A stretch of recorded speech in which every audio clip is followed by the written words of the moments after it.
Jadi kalau mau berbicara, oke, itu benar. Kiai Haji Ahmad Dahlan, beliau itu sampai menjual rumahnya sendiri di dalam usaha menegakkan anti TBC itu. Dan yang memburu Kiai Haji Ahmad Dahlan itu ketika beliau ke Banyuwangi, itu bukan orang-orang Kristen, orang Muslim yang berwawasan Jawa.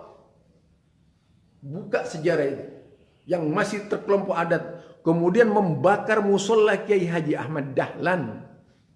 Tulu, saya dengar lagi ya, saya tegaskan, itu membakar musola Kiai Haji Ahmad Dahlan. Itu semua kelompok adat, bukan orang Kristen. Orang yang ngaku itu Islam adat dan mengkafirkan Kiai Haji Ahmad Dahlan, bukan Kristen. Ini, jadi saya bongkar itu seluruhnya, itu kisah sebenarnya dari Kiai Haji Ahmad Dahlan.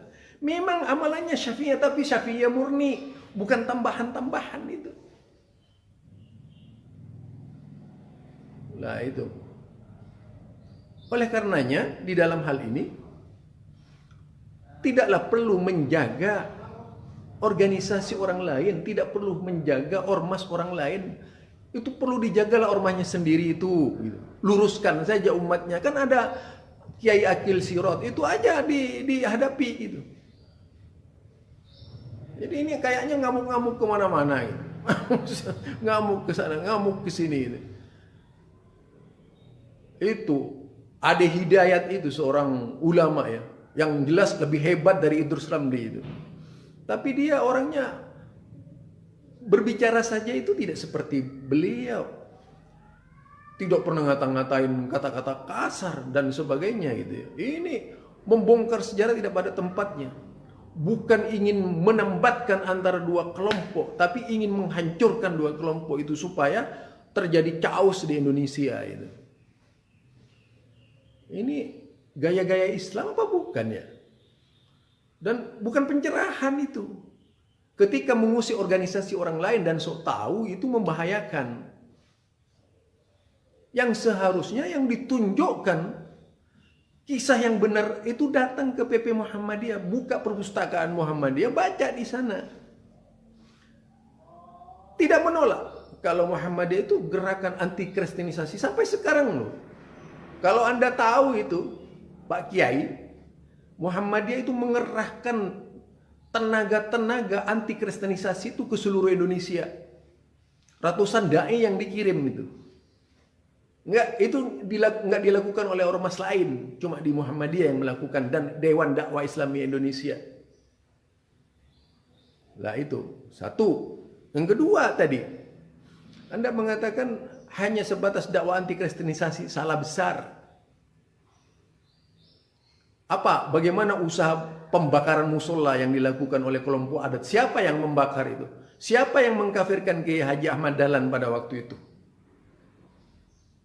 Coba siapa? Kemudian siapa yang ingin membunuh Kiai Haji Ahmad Dahlan pada waktu ke Banyuwangi? Apa Kristen? Tidak, bukan. Jadi Anda jangan bikin cerita yang palsu lah. Umat itu jangan dianggap sebagai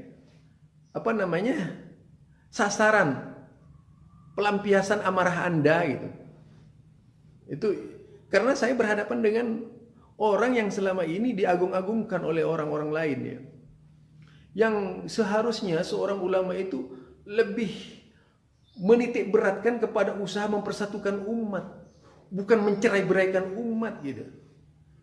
Muhammadiyah itu tidak pernah mengusik orang-orang NU selama ini, nggak pernah, diem aja gitu, lurus berdakwah. Majelis Tarjih itu datangi saja bagaimana kerjanya Majelis Tarjih itu. Cara mengulah Majelis Tarjih itu punya metode, saya bilang itu punya metodologi, tidak sekedar berfatwa dan tidak meniru-niru fatwanya siapa-siapa, nggak ada itu.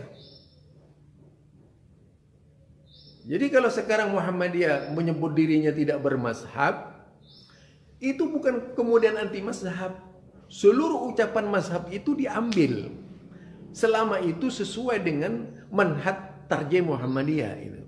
Ini ya, tolong ini dipahami ini. Kemudian baca lagi bagaimana Muhammadiyah itu terhadap kelompok-kelompok lain. Sikap tegasnya itu sejak dahulu kala. Jadi tidaklah kemudian menjembatani pemikiran yang itu membuat umat terpisah-pisah, terkotak-kotak itu. Saya berdiri seperti ini karena memang ada usaha untuk mengecilkan Muhammadiyah. Saya bukan orang yang dibayar oleh Muhammadiyah sendiri, enggak, walaupun sebagai dai Muhammadiyah. Tetapi saya harus berbicara jujur apa adanya. Saya menulis artikel-artikel terlalu banyak. Memang dulu itu Pak Kiai kan pernah WhatsApp dengan saya itu. Saya berusaha berdiskusi baik-baik. Lah kemudian muridnya itu yang dikirim ke WhatsApp untuk melayani saya. Tahu-tahu muridnya cuma bisa bilang Wahabi, Wahabi, Wahabi. Begitu ditanggapi saya yang diblokir malah. Jadi apa mau dikatakan saya bohong? Loh, ada loh sampai sekarang itu di screenshot sama saya. Nah itu. Jadi itu betul apa yang dikatakan Ali Misri. Aduh, jadi tidak perlulah kemudian itu mendeklarasikan diri sebagai pendekar ahli debat itu. Masa iya seorang ulama yang berilmu itu harus berdebat gitu ya dengan berbagai macam cara. Saya tidak membela yang mana. Kalau di dalam Salafi itu memang ahli debat. Debat itu dijauhkan. Itu sesuai dengan hadis Nabi. Apalagi dengan debat dengan orang yang hanya sekedar menggunakan otak-atik gatok gitu. Itu gampang menuangkan amarah. Dilarang oleh para ulama-ulama dahulu kala berdebat dengan orang yang sekedar mengedepankan hawa nafsu, mencari kemenangan bukan kebenaran, mengerahkan massa dan sebagainya. Banyak juga laporan kepada saya itu seperti pondok pesantren di Surabaya, Mahat Al-Ali dan sebagainya yang menjadi sasaran. Banyak loh. Menceritakan bagaimana pola yang dikembangkan oleh mereka yang ngaku-ngaku aswaja ini. Dan biasanya kalau nanti tersandung itu yang akan dijadikan benteng pemahaman itu NKRI. Itu lagi, aduh ya Allah, coba gerakan-gerakan negara siapa yang mempelopori dulu?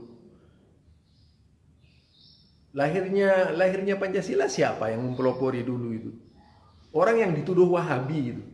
Ki Bagus Hadikusumo itu orang yang dituduh Wahabi. Sampai melepaskan 7 kata itu. Itu Ki Bagus yang dituduh Wahabi kan. Orang yang radikal itu. Jadi disitulah kita berpikir bagaimana memposisikan diri sebagai seorang ulama. Pentingnya di situ. Jadi ulama itu al-warasatul anbiya. Itu benar, ulama itu pewaris Nabi. Tentu yang dimiliki oleh ulama itu adalah sifat-sifat kenabian, menuntun umat secara sebagaimana yang dilakukan oleh Nabi Muhammad SAW. Menuntun ulama sebagaimana yang dilakukan oleh para sahabat, menuntun umat. Alaikum bisunnati, wajib kalian mengikuti sunnahku, cara-caraku, yaitu di dalam mitologi berdakwah. Wah, masa Rasulullah buat enggak kan? Rasulullah menghindar sampai hijrah. Nah ini sekarang semua orang yang terlalu banyak Al-Quran, baca Al-Quran, menjamaikan hadis, itu pasti Wahabi. Efeknya orang-orang yang awam itu tidak tahu apa-apa, ikut-ikutan memahamkan bahwa orang belajar Al-Quran itu akhirnya dituduh Wahabi juga nantinya itu. Orang kalau terlalu banyak mengaji akhirnya dituduh Wahabi juga. Ini kan yang tidak bisa membuat umat tenang gitu.